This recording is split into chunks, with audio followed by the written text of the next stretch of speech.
Hello friends, स्वागत है एक बार फिर आपके YouTube channel miss details classes पे। तो निर्देशन तथा उपबोधन के क्वेश्चन और आंसर की सीरीज में आगे बढ़ते हुए आज एक और इम्पॉर्टेंट क्वेश्चन आपके साथ शेयर कर रही हूँ, जो कि बहुत इंपॉर्टेंट है एग्जाम के पर्पज़ से। तो वीडियो को पूरा देखिएगा। छोटी सी रिक्वेस्ट करूँगी कि अगर वीडियो पसंद आएगी तो वीडियो को प्लीज़ लाइक कर दीजिएगा, शेयर कर दीजिएगा, चैनल को सब्सक्राइब कर दीजिएगा। और अगर आप टेंशन ले रहे हैं एग्जाम की तो मत लीजिए, क्योंकि मैं बहुत सारी वीडियो आपके साथ शेयर कर दूँगी। अभी आपके पास 2 दिन का टाइम है, आपका जो है पेपर अच्छे से तैयार हो जाएगा। बाकी अगर आपको इसका PDF चाहिए तो PDF की लिंक डिस्क्रिप्शन बॉक्स में अवेलेबल है। तो चलिए स्टार्ट करते हैं अपनी ये वीडियो।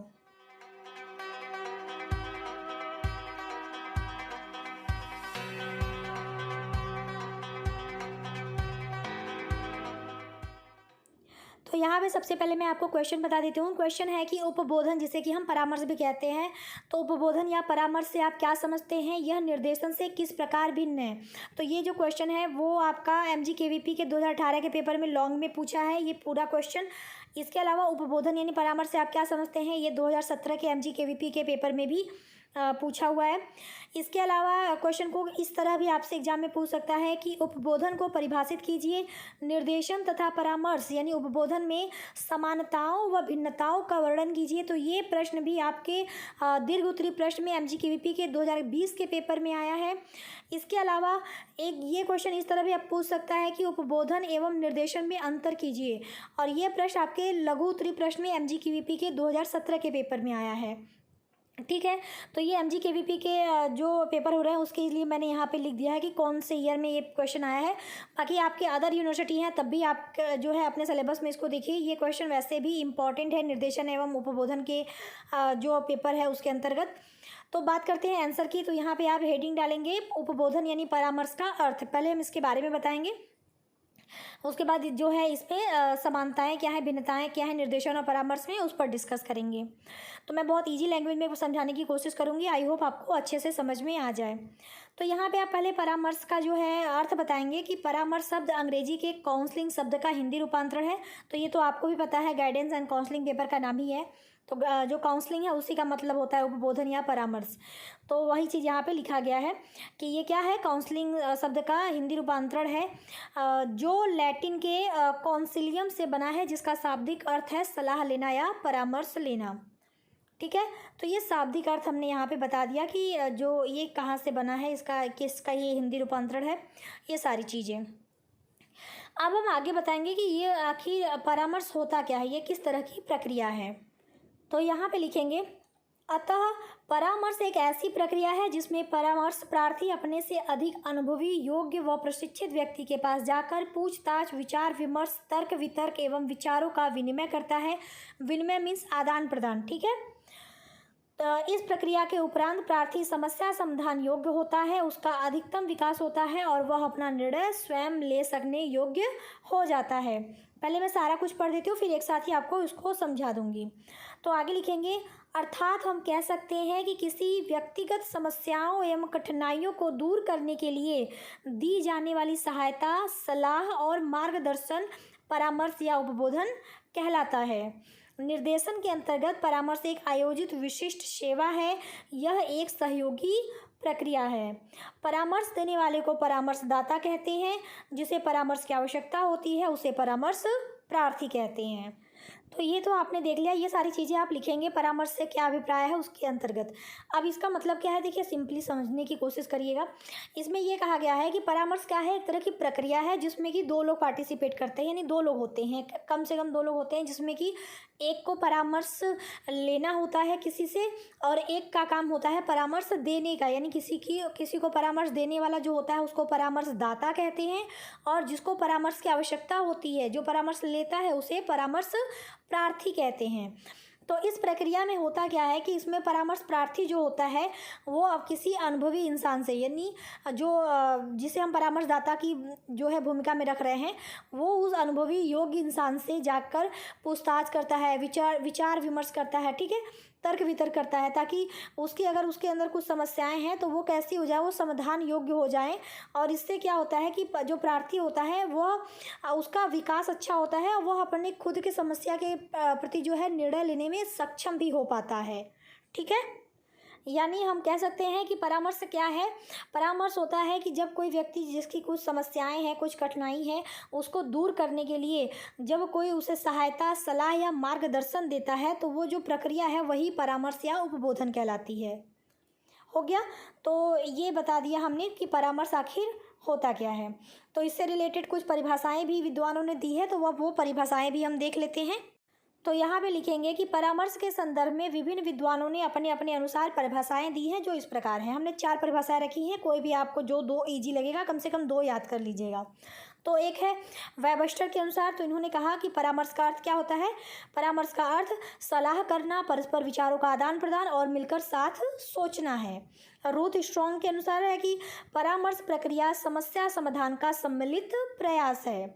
कार्ल रोजर्स ने के अनुसार परामर्श एक निश्चित रूप से स्वीकृत संबंध है जो परामर्शी को उस मात्रा में स्वयं समझने में सहायता प्रदान करता है जिससे उसका अधिक से अधिक विकास हो सके। और चौथा है क्रूमबोल्ट्स के अनुसार परामर्श ऐसा प्रयास है जिसके द्वारा शिक्षार्थी को ऐसे कार्यों में व्यस्त कर दिया जाता है जो उसे समस्या के समाधान की तरफ ले जाते हैं। तो ये 2 परिभाषाएं हैं जो आपको याद करनी पड़ेंगी। एटलीस्ट 2 परिभाषाएं आप याद कर लीजिएगा, इनफ है। मैंने 4 लिख दी है, जो भी आपको 2 इजी लगेगा आप याद कर सकते हैं, उसको आप याद कर लीजिएगा। तो ये हमारी पूरी डिटेल हो गई परामर्श के बारे में कि परामर्श आखिर होता क्या है, इसके बारे में कौन कौन सी परिभाषाएं हैं। तो परामर्श के बारे में अगर पूछता है कि क्या होता है उपबोधन या परामर्श, तो आप इतना ही बताएंगे। ठीक है। अब हमारा जो अगला क्वेश्चन है समानता और भिन्नता के बीच में, तो चलिए उसको भी देख लेते हैं। तो हमारी जो अगली हेडिंग आप डालेंगे निर्देशन तथा परामर्श में समानताएं। अगर आपको प्लीज़ अगर वीडियो अच्छी लग रही हो तो प्लीज़ लाइक भी करें और कमेंट करके बताएं कि आपको समझ में आ रहा है या नहीं। अगर आपकी कोई रिक्वेस्ट है तो वो भी आप कमेंट करके बता सकते हैं। अगर आपको कहीं प्रॉब्लम है मेरे बताने में तो आप वो भी बताइए, मैं कोशिश करूँगी और अच्छा करने की। ठीक है। तो अब बात करते हैं समानताओं की। तो हम लिखेंगे इसमें कि निर्देशन तथा परामर्श दोनों आवश्यक प्रक्रियाएं हैं जो व्यक्तियों को जीवन में उनकी समस्याओं का सबसे अच्छा समाधान खोजने में सहायता करती हैं। यानी दोनों प्रक्रियाएं जो होती हैं, चाहे निर्देशन हो जिसे हम मार्गदर्शन भी कहते हैं, चाहे परामर्श हो जिसे हम उपबोधन भी कहते हैं, ये दोनों प्रक्रियाएं क्या करती हैं, अगर किसी की लाइफ में अगर कोई प्रॉब्लम है तो उसको जो है उसका समाधान करने में ये दोनों प्रक्रियाएं जो है उनकी सहायता करती हैं। तो इसमें लिखेंगे वैसे तो मार्गदर्शन तथा परामर्श में काफ़ी अंतर होता है परंतु कुछ समानताएं भी पाई जाती हैं। वैसे हैं तो भले मदद करते हैं लेकिन दोनों एक दूसरे से डिफरेंट है, लेकिन फिर भी कुछ कॉमन जो है उनके अंदर सिमिलरिटीज़ होती है, समानताएं होती हैं, उसको देख लेते हैं। तो निर्देशन तथा परामर्श की मुख्य समानताएं संक्षेप में इस प्रकार होंगी। तो पहला है सुधार करने में मदद करना। तो मार्गदर्शन तथा परामर्श दोनों ही शिक्षार्थी को उसके व्यवहार में सुधार करने में मदद करेंगे। यानी चाहे मार्गदर्शन हो चाहे परामर्श हो, दोनों का जो काम है ये है कि वो शिक्षार्थी उनकी मदद से उसके व्यवहार में कुछ सुधार आता है। ठीक है। तो व्यक्ति के यानी प्रार्थी के व्यवहार में सुधार करने में ये दोनों जो हैं वो मदद करने का काम करती हैं। दूसरा है सूचना साझा करना। तो मार्गदर्शन तथा परामर्श दोनों में किसी न किसी रूप में सूचना साझा करना शामिल है। यानी सूचना साझा करने का मतलब कि अगर जैसे प्रार्थी के पास कोई समस्या है तो वो परामर्शदाता के समक्ष रखता है तो अपनी सूचना ही वो साझा कर रहा है, यानी शेयर कर रहा है। तो निर्देशन में भी ये चीज़ होती है और आपके परामर्श में भी ये चीज़ होती है। तो दोनों में किसी न किसी रूप में सूचना साझा करना शामिल होता है। तीसरा है समस्या हल करने व निर्णय लेने में मदद करना।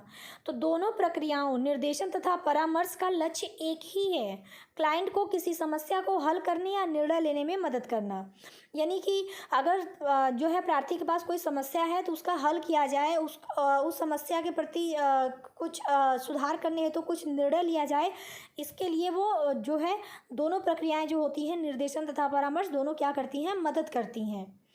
तो ये हमारा 3 हमने यहाँ पे सिमिलरिटीज आपको बता दी, इतना इनफ है, आपको बहुत ज़्यादा डिटेल में नहीं जाने की ज़रूरत है।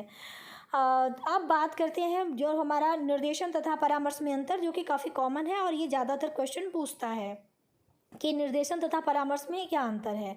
तो लिखेंगे निर्देशन तथा परामर्श एक दूसरे से काफ़ी भिन्न है, इनको निम्न तरीके से समझा जा सकता है। तो भिन्न है तो कौन कौन से पॉइंट के माध्यम से हम समझ सकते हैं कि ये दोनों भिन्न हैं, तो हम देखेंगे। तो आप एक काम करिएगा, इस तरह से एक भाग में यानी निर्देशन यानी मार्गदर्शन लिख लीजिएगा और एक भाग में परामर्श यानी उपबोधन।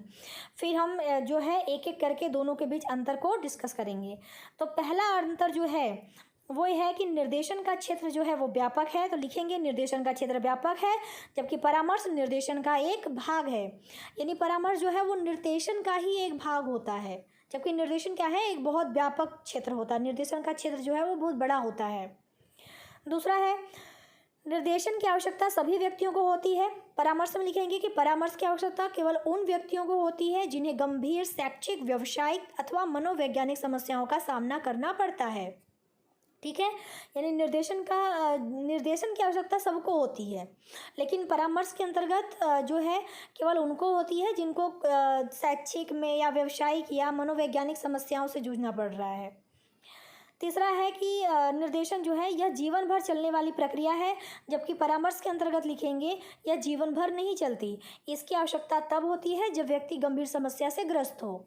यानी हमको कुछ प्रॉब्लम है तो हम परामर्श लेने जाते हैं किसी से, तो ऐसा तो नहीं कि हम जीवन पर्यंत ही लेते हैं। हमको लाइफ में कोई प्रॉब्लम अचानक आई तो हम उससे रिलेटेड किसी से परामर्श लेने पहुँच गए, तो ये जीवन भर नहीं चलती। ये तब होती है जब हमको जो है कोई समस्या रहती है, हम किसी समस्या से ग्रसित होते हैं, तब हम परामर्श जो है वो लेते हैं। चौथा है निर्देशन में कि निर्देशन समय, शक्ति तथा वित्तीय रूप से मितव्ययी है, जबकि परामर्श में लिखेंगे कि परामर्श में समय तथा खर्च दोनों ज़्यादा लगता है। क्योंकि यहाँ पे ये चीज़ है कि परामर्श जब हम लेते हैं तो उसमें समय भी लगता है, और किसी के पास हम परामर्श लेने जा रहे हैं तो वो कुछ चार्ज भी कर सकता है, तो वहाँ पे खर्च भी जो है वो ज़्यादा लग सकता है।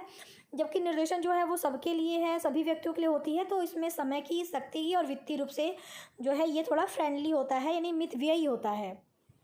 पांचवा हमारा है निर्देशन में कि यह व्यक्तिगत तथा सामूहिक दोनों रूप में दिया जाता है, जबकि परामर्श में लिखेंगे कि परामर्श की प्रक्रिया मूल रूप से व्यक्तिगत होती है।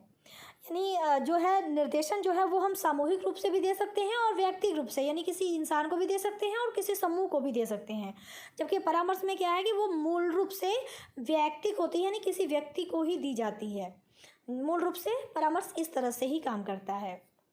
अगला हमारा है यह विषय उन्मुख है, यानी निर्देशन क्या है, विषय उन्मुख है, जबकि परामर्श में लिखेंगे परामर्श समस्या उन्मुख है। सातवां निर्देशन में कि यह व्यापक और बहिर्मुखी है, जबकि परामर्श यह गहरी और अंतर्मुखी है। ठीक, आठवां पॉइंट देख लेते हैं। यह सबसे अच्छा विकल्प चुनने में व्यक्ति की सहायता करता है, कौन, निर्देशन। जबकि परामर्श में क्या है कि यह व्यक्ति को स्वयं के द्वारा समाधान प्राप्त करने में मदद के लिए दृष्टिकोण को बदलने की प्रवृत्ति रखता है। यानी कि अगर व्यक्ति के पास कोई समस्या है तो वो खुद अपनी समस्या को जो है समाधान कर ले, ऐसा दृष्टिकोण उसमें डेवलप करने की कोशिश की जाती है। जबकि निर्देशन क्या है कि जो है ये सबसे अच्छा विकल्प होता है कि चुनने में व्यक्ति की सहायता करता है। कोई भी कि कौन सा सबसे अच्छा विकल्प है ये चुनने में ये जो है लोग जिनको निर्देशन की आवश्यकता है उनकी ये सहायता करता है। और नौवां पॉइंट हमारा है कि निर्देशन में यह जीवन के प्रत्येक क्षेत्र से संबंधित है, फिर भी ये मुख्य रूप से शैक्षिक तथा व्यावसायिक समस्याओं से संबंधित है। जबकि परामर्श में लिखेंगे कि परामर्श मुख्यतः संवेगात्मक और समायोजनात्मक समस्याओं से संबंधित है। निर्देशन वैसे तो हर क्षेत्र से संबंधित होता है, लेकिन मुख्य रूप से शैक्षिक और व्यावसायिक समस्या से, जबकि परामर्श मुख्य रूप से संवेगात्मक और समायोजनात्मक समस्याओं से संबंधित होता है। 10वां में लिखेंगे निर्देशन में, इसमें निर्देशनकर्ता पहले से निर्देशन की विषय वस्तु जानता है। जबकि परामर्श में लिखेंगे इसमें परामर्शदाता पहले से परामर्श की विषय वस्तु न जानता हो। यानी निर्देशन जो देता है उसे पता होता है कि किस टॉपिक पे निर्देशन देना है, यानी विषय वस्तु क्या है उसकी वो जानता है पहले से। परामर्श में ऐसा नहीं होता, क्योंकि परामर्शदाता के पास जब आप जाते हैं तो आप अपनी समस्या तब बताते हैं उसे, तब पता चलता है, तो पहले से उसे नहीं पता चलता। तो यही चीज़ कहा गया है कि पहले से परामर्शदाता को शायद विषय वस्तु वो न जानता हो, ये चीज़ देखी गई है परामर्श में। 11वां हमारा है निर्देशन में कि निर्देशन प्राप्त करने हेतु साक्षात्कार आवश्यक नहीं, जबकि परामर्श में साक्षात्कार आवश्यक है। यानी परामर्श में जब आप साक्षात्कार करते हैं, मतलब प्रार्थी के साथ बैठ के उसके साथ डिस्कस करते हैं, वार्तालाप करते हैं, उससे सारी समस्या पूछते हैं, तब पता चलता है कि समस्या क्या है। निर्देशन प्राप्त करने के लिए साक्षात्कार की आवश्यकता नहीं होती, क्योंकि आपको निर्देशन दिया जा रहा है इसमें, क्योंकि सामूहिक रूप से भी मिलता है, तो साक्षात्कार वाली कोई इसमें जो है चीज़ें नहीं देखने को मिलती। 12वां हमारा है निर्देशन में, निर्देशन प्रदान करने के लिए परामर्शदाता और प्रार्थी में घनिष्ठता जरूरी नहीं है। जबकि परामर्श में लिखेंगे कि परामर्श प्रदान करने के लिए परामर्शदाता और प्रार्थी में घनिष्ठता जरूरी है। यानी जैसे कोई निर्देशन दे रहा है तो निर्देशन जो है प्रदान करने के लिए ऐसा तो नहीं कि निर्देशन देने वाले और प्रार्थी में कोई लगाव हो तभी निर्देशन मिलेगा, ऐसा कोई ज़रूरी नहीं होता निर्देशन में। जबकि परामर्श में, क्योंकि हम परामर्श लेने जाते हैं तो एक तरह का घनिष्ठता परामर्श देने वाले और प्रार्थी के बीच जरूरी होता है। ठीक है, तो ये हमने 12 यहाँ पे अंतर बता दिए। जिस तरह से लघु उत्तरीम पूछता है तो उस हिसाब से आंसर दीजिएगा, दीर्घ उत्तरीम पूछता है तो उस हिसाब से आंसर दीजिएगा। तो आई होप कि आपको सारी चीज़ें क्लियर हो गई हों। अभी भी कुछ डाउट है तो आप मुझे कमेंट करके पूछ सकते हैं। बाकी कैसी लगी वीडियो कमेंट करके बताइएगा। पसंद आएगी तो लाइक कर दीजिएगा, शेयर कर दीजिएगा, चैनल को सब्सक्राइब कर दीजिएगा। अभी के लिए इतना ही, मिलते हैं नेक्स्ट वीडियो में। तब तक के लिए टेक केयर, बाय बाय, जय हिंद।